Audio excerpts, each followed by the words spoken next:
Good evening and welcome to Your Schools Today. Tonight we're going to be viewing a film about career education entitled Footprints. And I have two guests in the studio here tonight that are mainly responsible for this film. First of all, we have Bill Bennett, who works for 3M Company as Director of Civic Affairs.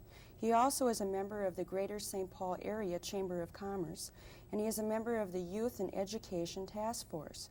And we have Harold Lado, who is head of the Career Education Department for the St. Paul Public Schools.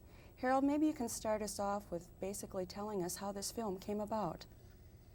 Well, when we began looking at the task of infusing career education into the St. Paul Schools curriculum, we were very well aware that there had to be a great deal of work combined with the Chamber of Commerce and with the labor movement so that we could expose young people to the real live world of work. So we went to Bill Bennett and the Chamber of Commerce and are working with them in several ways to infuse career education, to use the marketplace as a learning experience for young people. With that, then we came upon the idea of a 16mm movie which would enthuse young people to think about careers and enthuse teachers to apply it to their teaching. And the Chamber was very cooperative, and so this has been a joint project. And they have financed this, and we are very appreciative of the cooperation the Chamber has given us. Without Chamber cooperation, it would be difficult to work at career education effectively. I see. Bill, then how do you see the role of business as far as career education is concerned? Well, Connie, I guess business is really where it's at in terms of where the youngsters go after they get out of school and find their niche in this world and the world of work. And so I think the business community was very happy to have the opportunity to work with Harold and his folks in the schools. We've got several programs, but the film is sort of a starter outer, so to speak, with the young people kind of giving an awareness of what the variety of jobs and opportunities there are, after which, of course, they have to explore in terms of their own capabilities where they might fit, and finally prepare themselves through some special courses and that type of thing, or maybe going on into higher education to enter into a career that they would enjoy. We've had the teachers, the guidance people and the teachers out to the companies so they get a first-hand view and can ask questions of our executives and of our personnel people. And we have a learning center that we've helped put together where the youngsters come and this trimester program, and they can then go out and do the same thing. They might have business people come in and talk about certain fields, or they go out to the companies and ask the questions and have a chance to get a first-hand view of the opportunities that business has. I think beyond this, what we had hoped to accomplish was to kind of infuse into the young people the feeling and understanding that we do have a society that's in motion. There's a lot of research that goes on at 3M, out near where you are at Harding, and so that really education should be an ongoing process, and particularly as it applies to careers and the forward progress of our whole society. Well, thank you very much. And Harold, how can this school teacher use this film in her classroom? I would say almost any teacher would find a use for the film. It's a way to kick off a program of getting kids interested in careers. And it does just that, as you will see. It creates interest in seeking to be aware of yourself, to be aware of careers, and then someplace along the line, a young person has got to make some decisions about his career. And hopefully this will bring this all about. As we well know, this has been one of our shortcomings in society. Young people have not in making wise decisions regarding careers. They have not dwelt with exploring and then themselves or careers, and then making these decisions. And we hope to bring that about through this movie. The movie can be used in many ways. Community groups can use the film, business groups. Other school systems use Footprints. It's been distributed in many parts of the Midwest, in many states. Excuse me, Harold, I think we should start viewing the film. I want to thank you, Bill, and I want to thank you, Harold, for coming on the program this evening. Now let's sit back and watch the film Footprints.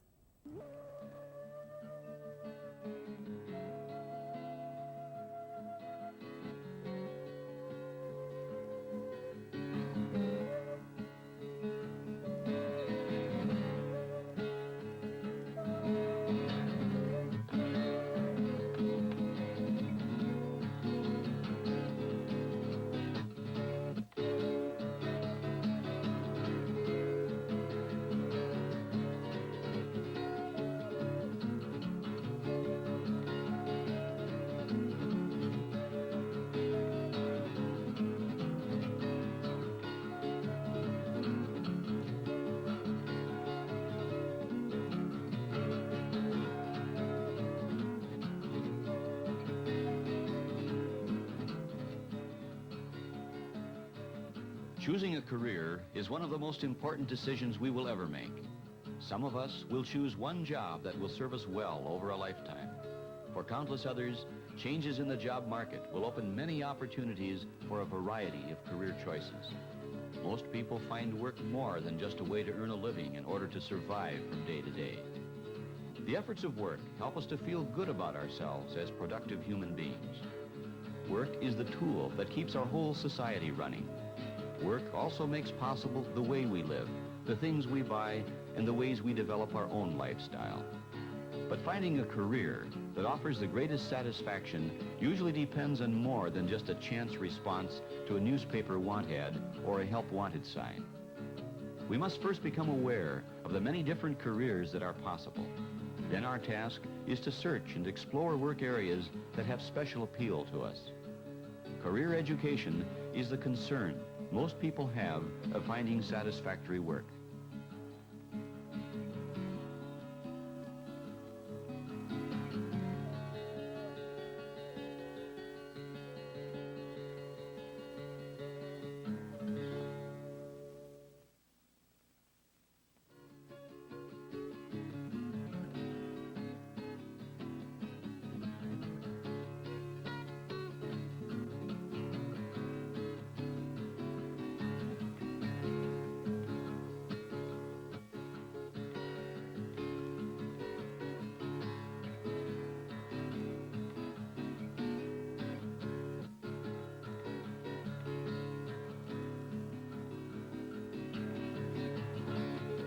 Harold Cummings is a familiar figure to many who work in the St. Paul business community.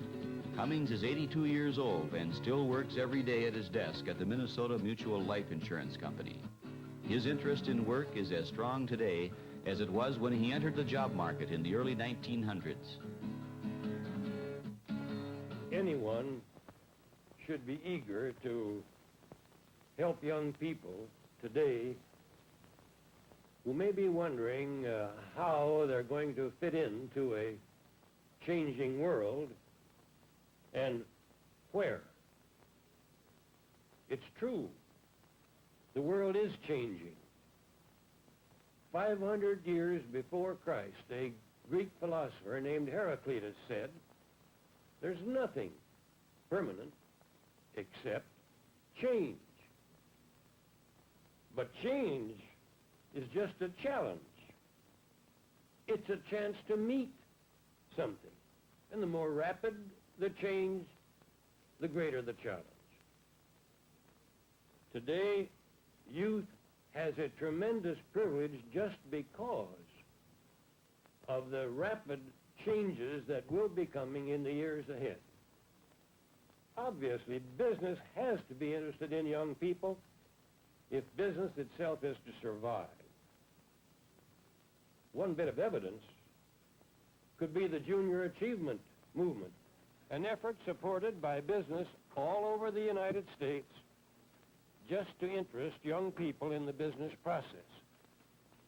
The real question should be not, is business interested in youth, but is youth interested in business? And if not, why not? I can assure you that in business, there will always and forever be unlimited opportunities for young people who will try mightily to make the most of their God-given abilities and show an unlimited capacity for the joys of hard work. So I would say, please, young people, if you really mean to leave footprints on the sands of time, have fun, but wear work shoes.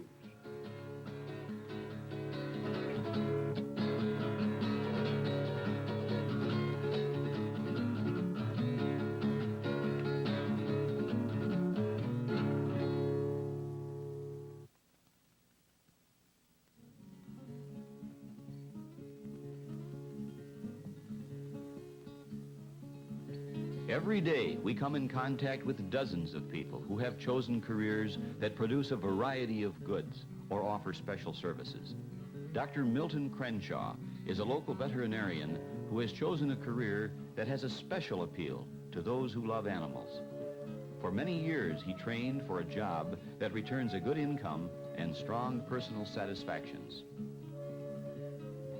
Some veterinary schools have a 2.5, a 3-year program in order to prepare yourself to get into vet school. Then there's 4 long years of veterinary medicine, which really involves anatomy, physiology, pathology, therapeutics, medicine, surgery, and you kind of have to work on all kinds of animals. You got to work on horses, you got to work on cattle, swine, dogs and cats, all of these, before you really reach the point where you decide what you want to do.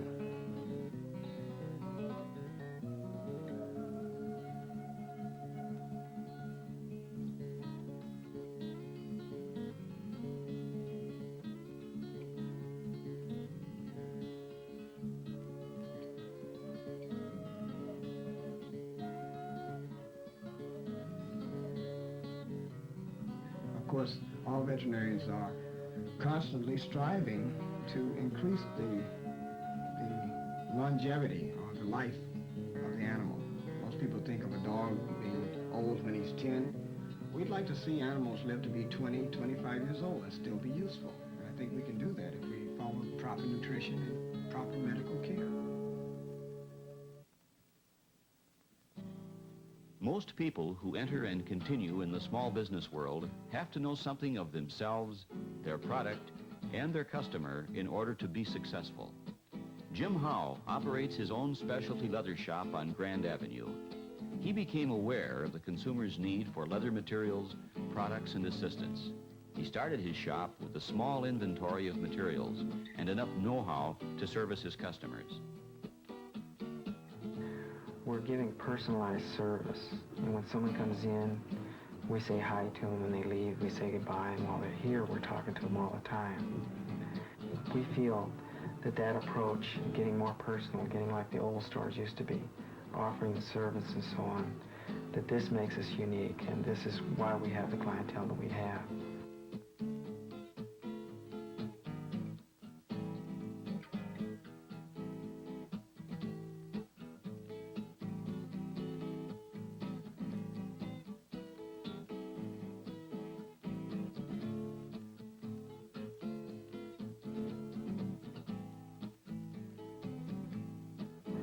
I think that if a guy really wants to do anything, that he can do it, and that includes starting his own business.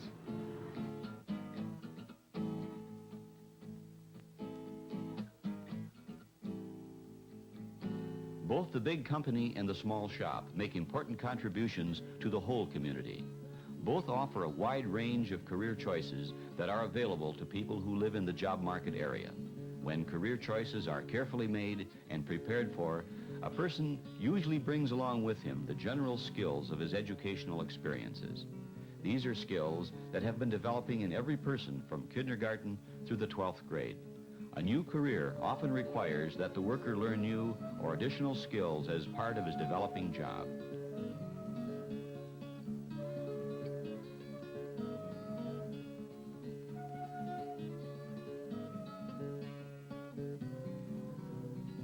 Technical vocational institutes offer special training in a whole host of skill areas. Specialty schools train people for specific careers. Colleges and universities are training grounds chosen by many who are seeking careers. Career education and training is a lifelong process for most workers. New ideas, new products, new materials, and new assignments are the exciting challenges that face most career choices in today's world.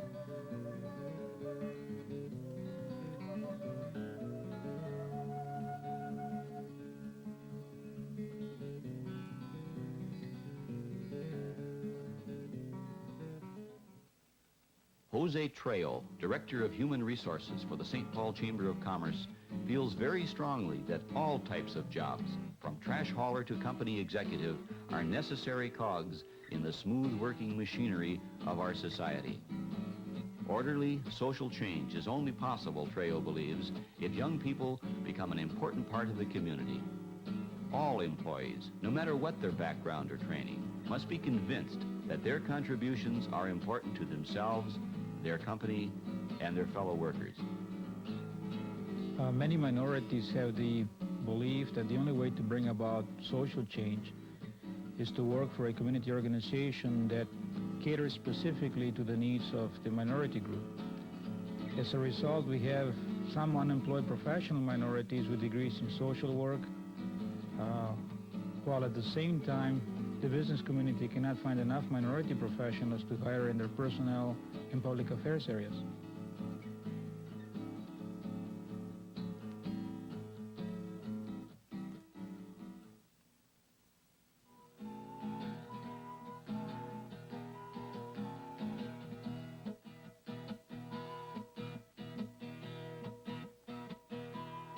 To change careers several times during a lifetime is not uncommon. Quite often, a person will go through training to prepare for a certain career, only to later find that there are too few job openings, too many applicants, or that one's work skill is no longer needed. Lillian Hipp trained to be a classroom teacher. Upon graduation from college, she found there were more teachers than there were jobs. Fortunately, Lillian found work that related to her skill training. She found a most challenging and satisfying job as a naturalist. I guess what I really like about my job is the fact that I work with people. And I work with all age ranges, and I'm involved in something that I enjoy myself. Therefore, I can project the idea to other people that they should enjoy it. And that's basically what this is all about, just learning about the out of doors. And if you learn to enjoy it, then you learn to respect it, and we'll have it for a long time.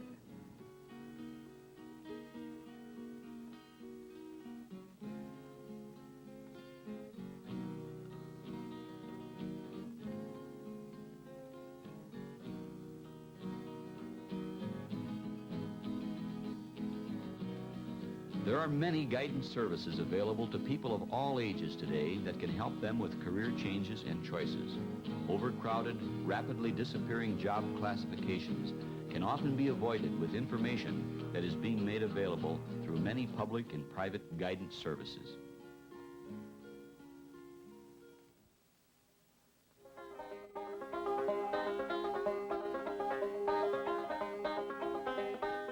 People have always worked to earn wages in order to buy food, clothing, shelter, and to gather savings for their future security.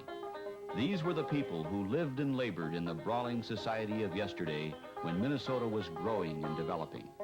There were jobs for most everyone, and most everyone sought work. But most jobs had severe limitations. Pay was low, and working hours were long. There wasn't much in the way of job security for the average worker. If he lost his job, there were few career alternatives for the person who had limited work skills.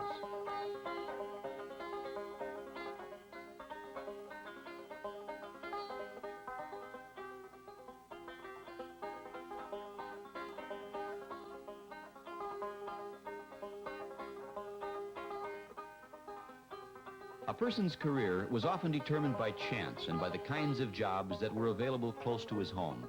These were the good times as well as the trying times for the worker, who rarely enjoyed complete security. However, for all of his worries and career shortcomings, he generally accepted and took pride in his work.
Careers for all people are available today to those who can look, learn, and accept the importance and responsibilities of work. Hundreds of specific jobs are available in most large and small companies. These businesses earn profits and provide the work that keeps the economy of each area healthy.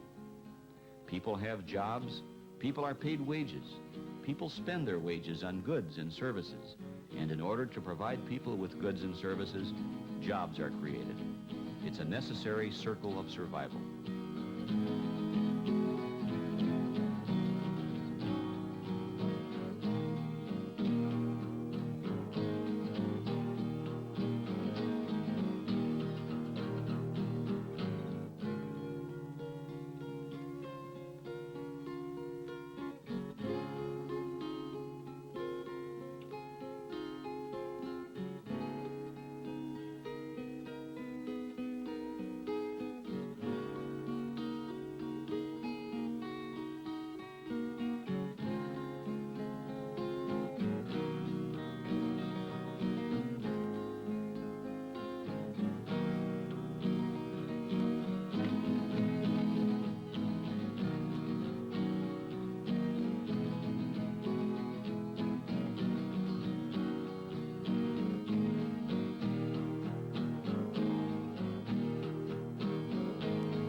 A box of fishing gear and his own cabin at the lake are strong reasons for Maynard Sickinator's job at the Horner Waldorf Paper Company. Maynard has been an employee in the Machinery Maintenance Division for over 25 years. He likes his job, and he likes most of his fellow workers. Maynard admits that the work is hard and the hours are sometimes long, but his job pays for his fun and recreation. In maintenance, of course, every day you have a different situation, different problem. You're always taking something apart, putting it back together, correcting it, and getting it back into service somewhere in the plant and make it work.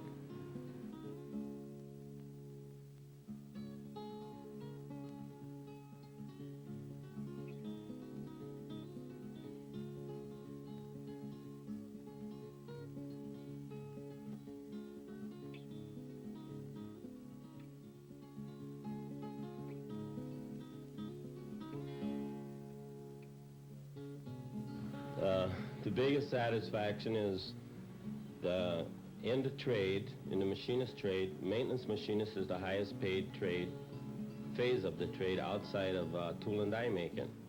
And with the hobbies I pursue, I probably would have to have a job like this to keep up with. I have a place up north on the lake where I go weekends, do a lot of fishing, do a lot of hunting, and even make several trips to Canada each year.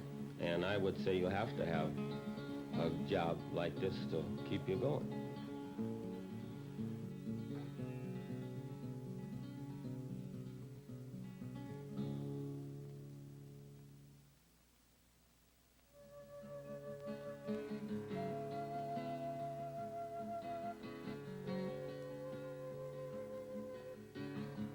Every person, every day, is learning more about how to understand himself and his goals in life. Choosing and developing a career is a lifelong process, that is certain. It is a process where one not only provides for his own needs, but it is also a process where he learns about the things that are important in shaping his life and the lives of all with whom he works and lives. Our career becomes a part of our way of life, and our way of life becomes a part of our career. The two cannot be separated from each other. It is important that each person choose from a wide range of opportunities that are available. Each person must learn to find ways of doing things so that he can become someone who is proud of his role in life. If we are to be satisfied with ourselves over a lifetime of work and play, we must develop an awareness of job variety, plan and train for a satisfying career, be willing to change with the times, and lead a useful and productive life. For that's really what it's all about.